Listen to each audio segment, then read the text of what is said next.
We're here at the Chicago Comic Entertainment Expo talking with Alec Peters, the CEO of Propworx. And Alec, you have a really great auction going on with some Iron Man props from the Iron Man film. If you could please tell us a little bit about the auction and what you think some of the best items are. Great. Well, the auction is with Marvel Studios, so this stuff comes right off the set. We've gotten it directly from Marvel and from Legacy, who did all the Iron Man suits. We have 219 lots, props, costumes, armor. We've got some great stuff in the auction, and we got a lot of different stuff, so there's something for every price range. So whether you have a couple hundred or a couple thousand, there's something in there. So tell me, what are the hot items? What are the things that you think are really going to go for real high amounts of money? Well, the Ironmonger suit, which is behind me, that's kind of the highlight. Everyone here at the convention has been taking photos of that. So we think that'll probably be the highest selling item, and it is basically foam fiberglass over an aluminum frame, and although it looks like it weighs thousands of pounds, it actually only weighs about 70 pounds. It's pretty light, actually. It comes with the light-up RT unit in the chest and a helmet, a fiberglass helmet, so it really is a beautiful piece. It was the one that in the movie Obadiah Stane, once he took the RT from Iron Man, he put it into this suit. That's the scene you saw. So that's what that is. Another great item is Iron Man's Mark II RT unit, which you see here, and the RT stands for repulsor technology. Of course, all you Iron Man fans know that. And it lights up, and it's a beautiful piece because it is actually the one that Pepper Potts, Gwyneth Paltrow, actually places in Iron Man's chest, in Tony Stark's chest. And so it's really, really beautiful piece. It's metal, plastic, clear acrylic with electronics in it, and that is we have two of these. We have the Mark II and the Mark I, and so I think those are going to go really, really well. Those are hot. And then the other thing I think is a highlight is the crushed Iron Man helmet, the Mark III helmet. At the end of the movie, the Ironmonger grabs his helmet and crushes it and throws it away. And we have that helmet in resin. It's a beautiful piece, and I think that'll be probably the second or third hottest item in the auction. The auction is being held live at C2E2, but it's also being held live through the web. Can you explain how that process works? Sure.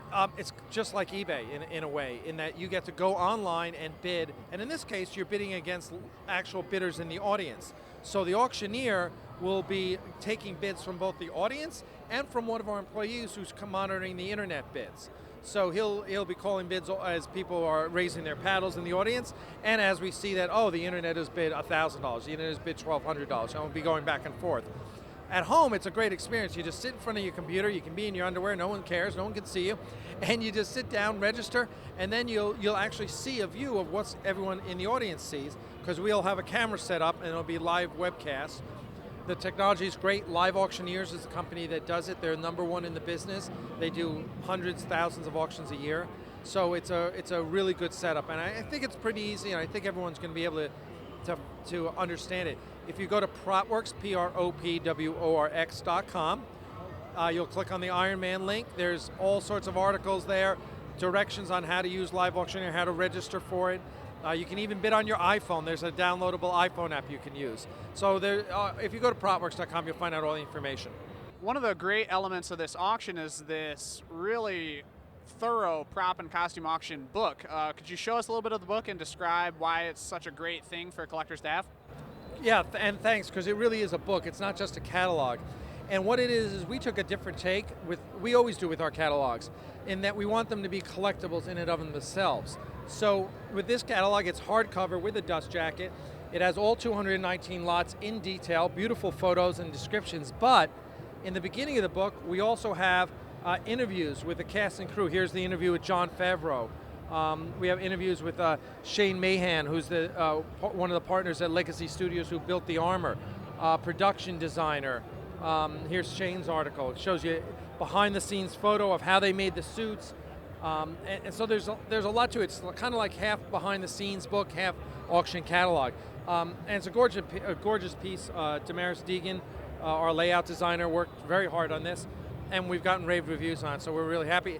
And it's a great deal. You can get it on our site, and we think it's well worth the money. Great. And now that you're going to have the Iron Man auction, what's next for Propworx? What other comic book franchises, science fiction franchises are you going to be looking at in the near future? Well, hopefully we'll have a successful Iron Man auction, and hopefully we will do more projects from Marvel Studios, because I'm a big Marvel Comics fan. This year we've got the Star Trek auction we're doing with CBS in August at the Creation Las Vegas Star Trek Convention, actually. And that'll be a beautiful auction, 500 to 600 lots, some amazing pieces, including the only surviving translight panel from the original TOS Enterprise bridge. That's real exciting. And then we have Stargate. We'll have 2 live Stargate auctions later on this year. We're right now doing Stargate auctions on eBay. So if you're a Stargate fan, there's that. And then we're going to be doing an auction with Kevin Smith of Clerks, Dogma, Chasing Amy fame. And he's given us a ton of great stuff. And we're going to be doing an auction with him. We're not sure where. We think it's going to be in Las Vegas at the end of the year sometime. But if you stay tuned to Propworx.com, you'll get all the information on that and other projects we got coming up next year.